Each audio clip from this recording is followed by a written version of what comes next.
नमस्कार, मैं रचना Sharma. चढ़ीगढ़ time TV देख रहे सभी दर्शकों का स्वागत करती हूं। आप देख रहे हैं टॉप 10 न्यूज। दिल्ली विधानसभा में आज कार्रवाई का आखिरी दिन। दिल्ली के स्वास्थ्य मंत्री पंकज सिंह ने कहा कि 100 दिन में दिल्ली के स्वास्थ्य में बड़ा बदलाव किया जाएगा। जन औषधि योजना पर भी काम होगा। चोर बाजारी को रोका जाएगा। सरकार पर बहुत देनदारी है। हम अपने बजट में सुधार कर व्यवस्था को मजबूत करेंगे। दिल्ली विधानसभा में आम आदमी पार्टी के विधायकों ने फिर जमकर हंगामा किया, जिसके बाद सदन को 2 बजे तक के लिए स्थगित भी कर दिया गया। दिल्ली विधानसभा के सत्र के आज आखिरी दिन मुख्यमंत्री रेखा गुप्ता ने प्रेस कॉन्फ्रेंस कर बजट 2025 को लेकर जानकारी दी है। उन्होंने बताया कि 24 मार्च से 26 मार्च के बीच दिल्ली का बजट पेश करने की तैयारी है, लेकिन उससे पहले दिल्ली सरकार आगामी साल का बजट जनता की राय पर तैयार करने वाली है। सरकार में मंत्री, विधायक, अधिकारी जनता से राय लेंगे और इसके अलावा विभिन्न वर्गों के सुझाव देने के लिए उनको विधानसभा बुलाया जाएगा। दिल्ली की मुख्यमंत्री रेखा गुप्ता ने प्रेस कॉन्फ्रेंस कर कहा कि विकास की रफ्तार को तेज करने के लिए सरकार जो है समाज के सभी वर्गों को साथ में लेते हुए उनके सुझावों को शामिल करने का प्रयास करेगी। ये बजट दिल्ली का बजट है, इसमें जनता के प्रत्येक वर्ग का सुझाव शामिल होगा। मुख्यमंत्री भगवंत सिंह मान के नेतृत्व में चंडीगढ़ में आज पंजाब कैबिनेट की अहम बैठक हुई, जिसमें कई अहम फैसले लिए गए। कैबिनेट मंत्री तरुणप्रीत सोंदो और सांसद संजीव अरोड़ा ने प्रेस कॉन्फ्रेंस कर बैठक के बाद लिए गए फैसलों की जानकारी दी। मीडिया को संबोधित करते हुए तरुणप्रीत सोंद ने कहा कि पंजाब सरकार ने राज्य के उद्योगपतियों के लिए एक बड़ा फैसला लिया है। पंजाब सरकार ने कारोबारियों को बड़ी राहत देते हुए 2 OTS योजनाओं को कैबिनेट में मंजूरी दे दी है। इनमें से पहली योजना है लैंड एनहेंसमेंट योजना। इस योजना के तहत शेष राशि पर केवल 8% ब्याज लिया जाएगा और इसके साथ ही कंपाउंडिंग ब्याज और जुर्माना भी माफ कर दिया गया है। ये योजना 31 दिसंबर 2025 तक लागू रहेगी। तरुणप्रीत सिंह सोंद ने कहा कि पंजाब सरकार की पहल राज्य के उद्योग को भारत में नंबर 1 स्थान पर लाना है और इसके लिए अलग अलग समय पर विभिन्न प्रयास किए जा रहे हैं। अमृतसर में आज फिर मुठभेड़ हुई है। पुलिस को सूचना मिली थी कि आरोपी साहिल, जो विभिन्न मामलों में पुलिस का वांटेड है, और मजीठा रोड बाईपास पर घूम रहा है और किसी वारदात को अंजाम देने की फिराक में है। इसी के तहत टीम तैयार कर पुलिस ने आरोपी को पीछा किया और विभिन्न मामलों में वांटेड को गिरफ्तार करने गई पुलिस पर आरोपी ने गोलियां चला दी। जवाब में पुलिस की ओर से भी फायरिंग की गई। पुलिस की गोली लगने से आरोपी गंभीर रूप से जख्मी हो गया। जख्मी हालत में पुलिस ने आरोपी को गिरफ्तार कर लिया और उसे हॉस्पिटल में दाखिल करवाया गया। आरोपी का नाम साहिल है और इसके खिलाफ अलग अलग स्थान में 4 केस दर्ज हैं। पुलिस ने बदमाश को गिरफ्तार कर लिया है और उससे हथियार और कारतूस भी बरामद कर लिए हैं। फिलहाल आरोपी का इलाज चल रहा है और जांच जारी है।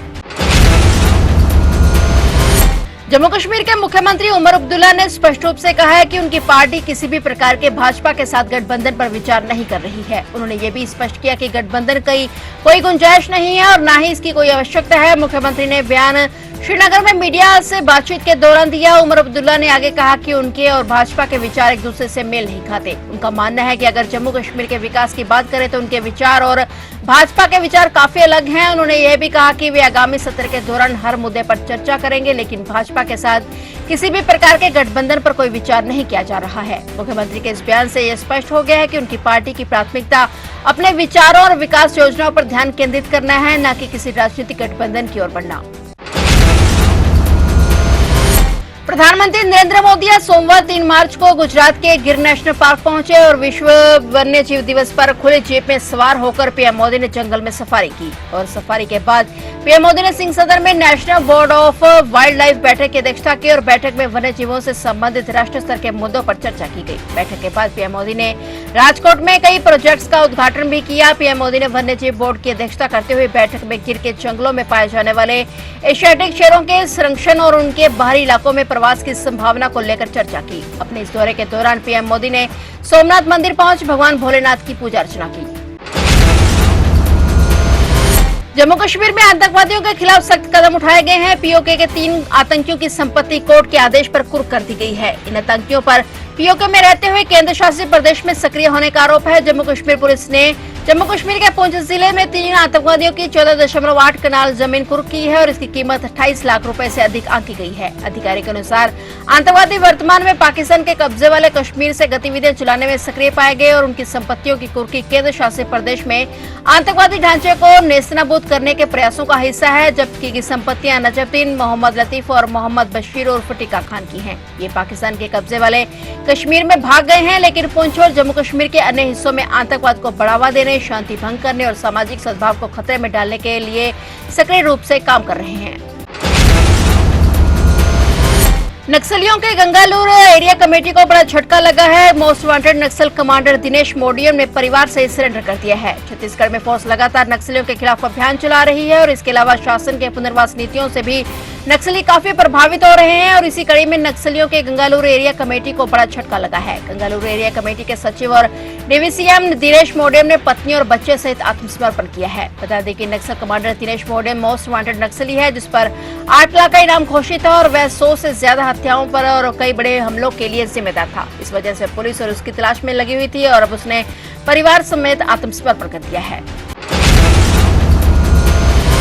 फरीदाबाद के सोना रोड स्थित पाली इलाके में गुजरात एटीएस और फरीदाबाद पुलिस की संयुक्त कार्रवाई में एक खंडहर मकान से 2 जिंदा हैंड ग्रेनेड बरामद किए गए हैं। ये बरामदगी एक आतंकी संगठन से जुड़े संदिग्ध युवक की निशानदेही पर की गई है। इस व्यक्ति को गुजरात से गिरफ्तार किया गया था और जानकारी के मुताबिक गुजरात एटीएस ने अब्दुल रहमान नामक 19 वर्षीय युवक को गिरफ्तार किया। अब्दुल रहमान उत्तर प्रदेश के मिल्कीपुर फैजाबाद का निवासी है। कथित रूप से यह एक आतंकी संगठन से जुड़ा हुआ है। पूछताछ के दौरान उसने पाली इलाके के खंडहर मकान में छुपाए गए हथियारों की जानकारी दी, जिसके बाद एटीएस और फरीदाबाद पुलिस की टीम मौके पर पहुंची। गुजरात एटीएस की टीम पाली इलाके में पहुंची, जहां उस इलाके में फरीदाबाद पुलिस भी तैनात रही है और इस दौरान किसी भी सिविलियन को इलाके में आने जाने की अनुमति नहीं दी गई। टीम ने करीब 4 घंटे तक खंडहर मकान की गहन जांच की और 2 जिंदा हैंड ग्रेनेड बरामद कर लिए।